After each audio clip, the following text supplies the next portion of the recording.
თქვენ თუ იცით, როგორ უნდა მივხვდეთ, რომ გვაქვს გენერალიზირებული შფოთვითი აშლილობა. რა თქმა უნდა, დიაგნოზს აქვს ფსიქიატრი, მაგრამ კარგია რომ ჩვენც ვიცოდეთ ეს კრიტერიუმები. ერთ-ერთი უმნიშვნელოვანესი არის მუდმივი მოუსვენრობა და მეორე არის უენერგიობა. თქვენ შეიძლება თქვათ, რომ ეს ორი არის ერთმანეთის ურთიერთგამომრიცხავი. კი ბატონო. მაგრამ ნახეთ, საქმე რაში არის მოუსვენრობა არ გადადის შფოთვითი აშლილობის დროს რაღაც პროდუქტიულში.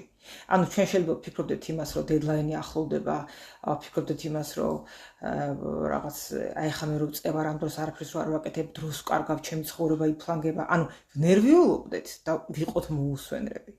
მაგრამ არაფერს არ ვაკეთებდეთ და ამ დროს ენერგია არ გქონდეს, რომ რაღაც ელემენტარული გავაკეთოთ. ანუ ეს ორი ურთიერთგამომრიცხავი, მოუსვენრობა და გამოფიტვა უენერგიობა. მესამე არის კონცენტრაციის გაძნელება.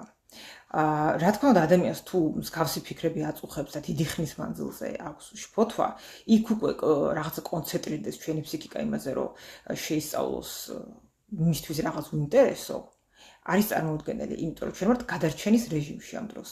ანუ უამრავი ფიქრი ტრიალებს, კორტიზოლი არის მაღალი, ასე შემდეგ და ამ დროს შენ დაждდება რაღაცა უინტერესო ისწავლო, არის უბრალოდ გამორიცხული. მეოთხე არის სწრაფად გაღიზიანება. და ეს შეიძლება საერთოდ არ ვლინდებოდეს, გეტყვით რატო, იმიტომ რომ ადამიანი შეიძლება იყოს ძალიან გულჩათხრობილი.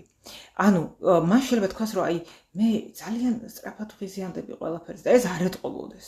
იმიტომ რომ მუდმივად იყო ისეთ გარემოში ისდებოდა, სადაც გოგო დამჯერი უნდა იყოს და ასე შემდეგ. ანუ ის არ გამოხატავს, მაგრამ ღიზიანდება ყველაფერზე. აი ეს მომენტი. მეხუთე ეს არის კუნთოვანი დაძაბულობა, ანუ შეიძლება ყბები იყოს მუდმივად გაჭიმული ან მუცლის პრესი ან კისერი ან ასე შემდეგ. ანუ გაქცევის რეჟიმში ვართ და ბოლო არის ძილის დარღვევა. ესეც უმნიშვნელოვანესი. თუმცა ეს კრიტერიუმები ჩვენ უნდა გქონდეს დაახლოებით 6 თვის მანძილზე, რომ ჩვენ ვისაუბროთ გენერალიზირებულ შფოთვით აშლილობაზე.